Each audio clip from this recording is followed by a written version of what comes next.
there's nothing better than like when you view somebody watching or talking about their thing. You know what I mean? And you see like the passion and the thing in their eyes of just like, hey. Sorry, wait. Don't get too into it. I also wanted to test how it sounds. Oh, I'm sorry. Do a playback real quick. Go ahead. Sorry, I didn't want to be like, hey, you're deep in a great thought. And also, it's I said like, no, this is edging. This is fucking edging, dude. It's edging? It's edging. This is bullshit. And then it starts here. And that was bullshit. I was about to come knowledge, and you just freaking just stopped me in the middle of my shit. And you knocked over something because you know I'm animated, and you wanted me to stop and repeat that. But no, I'm not. I'm mad. First off, I don't need you coming anything right now, dude. Oh, well, there. Sorry. I'm in an emotional state right now. All right. Your emotional state requires you to jizz all over the place. Hey, man, you cope how you cope, bro. No, that's not coping, dude. That's a fucking problem. I'm doing it in the privacy of my own sock. What do you want me to say? It's not the privacy of your own sock if I'm right here, dude. I'm involved. You're in my space. Why are you in my space? This is my house. That's fair. You got a good point there. All right, yeah, you're right. Goddamn, you're like a cat. I sit here, so it's mine now. Fuck off, everyone. Oh, no, I figure, like, who has more of an ass print, me or Cat? The cat. Yeah, that's true. He's just been here longer, you know? No, he's great. And he sits around longer. Sometimes, if you flaunt yourself enough, you're like, I don't have to pay rent. Oh my god, Cat's scamming me. 110%. You didn't realize this? Shit. Yeah. I'm Cat's sugar daddy. He's living the good life. Can I tell you, I'm not motivated by money, but I do want to make enough where I'm living my pet's life. You know what I mean? Yeah, getting groomed, mm-hmm. getting your butthole trimmed, getting your gland deglanded. That's also in your butthole. There's a lot of butthole stuff. Can we not call back that episode, please? It's only been a week. Buttholes. This is a butthole episode. The episode where they talk about buttholes. Here's one butthole. Hi, my name is Sam. No. And here's my co-butthole, Omar. We're not going to be called the Butthole Podcast. The Buttholes! No. Buttholes, you're my butthole. The only problem is the word holes at the end. That's what makes it appealing. Oh, because you have donut holes and everything. That's appealing. Oh, I thought it's because it's plural. Like, there were multiple buttholes, so I enjoy it more than just one solitary butthole. Buttholes sounds like that fake show that, like, if you're doing a show like 30 Rock, where you're trying to educate a skit. Yes, we're talking about your butthole. And it's like, if you're doing a skit about, like, what's a dumb idea that dumb guys working in freaking writer's room would come up with? Oh, that's right, Butthole's the show. And then it becomes made on Netflix. All right? Oh, yeah. Yeah. Yeah. Oh, man, they'll just pay for anything now. 100%. Oh, they're crime-fighting buttholes. Mm-hmm. Hey. Sorry, let me get this cat out of here. I thought he was out. He's being a butthole. All Regrets Podcast. This is the podcast about regrets with Sam Narani, 30s Pakistani female who is not working at the moment. And Omar Gonzalez, who's really good at profiling. I'm not good at profiling. You sound like a fucking cop. All I know is stereotypes, and that's it. Female seems to be in her mid to late 30s. Very brown, too brown for my liking. Right. I like more on the light. All right, let me try it again.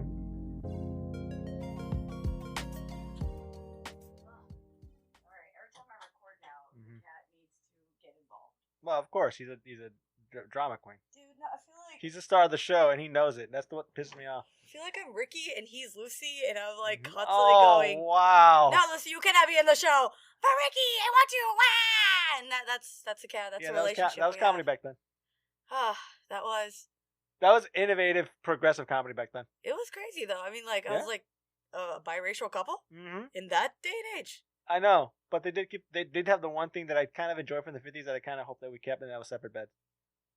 Oh, they only did that because it was weird. Like Lucy was the first. Yeah, but isn't there a part of you where it's just like you get a house, and then you just look at your wife, especially, and just be like, you know, I'm gonna go make a man cave, or the place that I could chill and relax. Okay, let's not use my family because it's a horrible example, but let's say other people's families, like they have their own personal room where you don't have a master bedroom, you just have like one room. And it's more like after you're done having sex, you go to your room and just chill and hang out and you have your alone time. But you're still together, though. Yeah. You're still like, I love my wife and everything, but she has her own room, I have my own room. What if it's like, hey, I know you like to hang out at the dining table all the time, and I like hanging out in the living room. Like, in a way, you've got your own room. Yeah, that's what I'm saying. There's like people where it's just like, I need my alone time. I'm done. This is why I'm not good with like small houses and small places and stuff, because I always got to get the fuck out. That's like every time when I go on a trip, I always stay at a hostel. Because I never want to stay at the place. Yeah, well, I mean, when you there's go no on a fucking trip, point. It doesn't make sense to stay there. No, it doesn't. There's people that will literally, and it amazed me.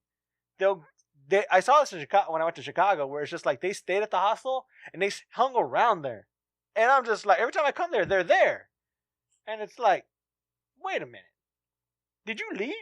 Did you go see the boats? Right. Did you go see the Big Bean and flick it?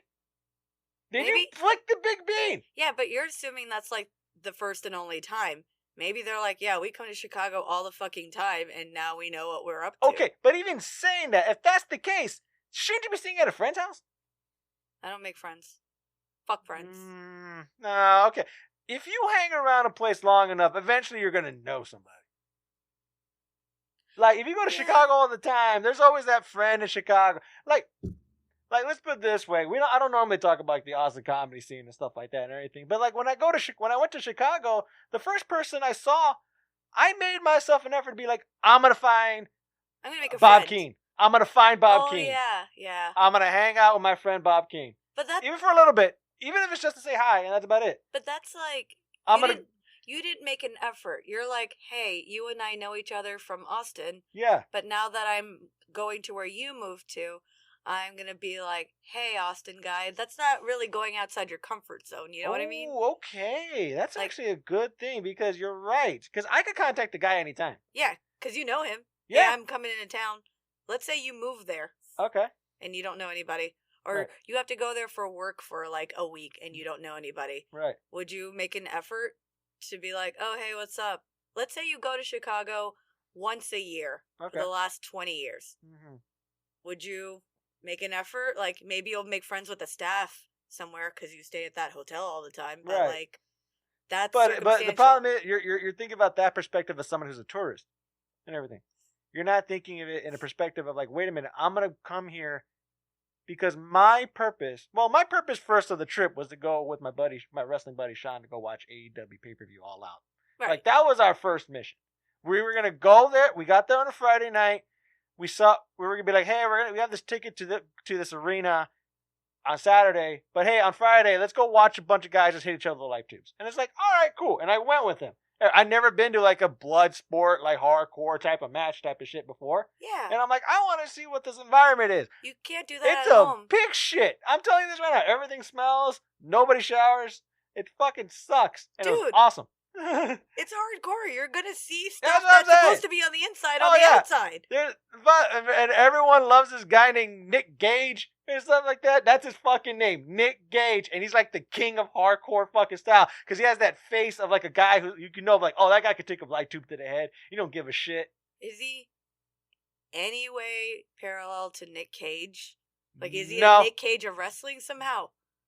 Insane of his insanity, and he could take any fucking abuse? Yeah, probably. Oh, is that what Nick Cage does? I don't know. Is that what Nick Cage does in all his movies? He just has that crazy face and everything. I just remember Nick Cage and like Face Off, because that was when he was badass. No, and that was also how dare you? How fucking dare you? I'm not gonna blasphemy. Blasphemy on this podcast. Well, Face Off is a great fucking movie. It is a great movie. All I'm saying is Con Air.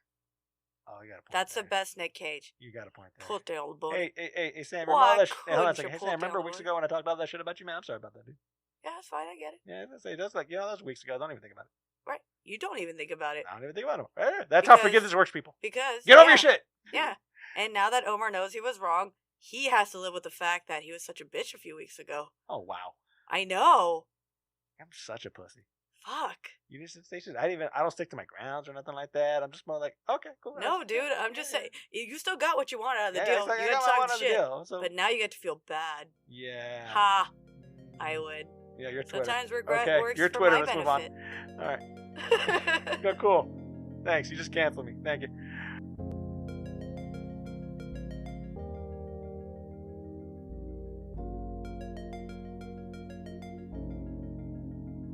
That was our show. Thank you again for listening. And please follow us on Instagram at Regerts and Facebook and on all the other social media stuff. And subscribe. If any of these stories have inspired you to come up with a regret, send us your regrets at allregertspod@gmail.com.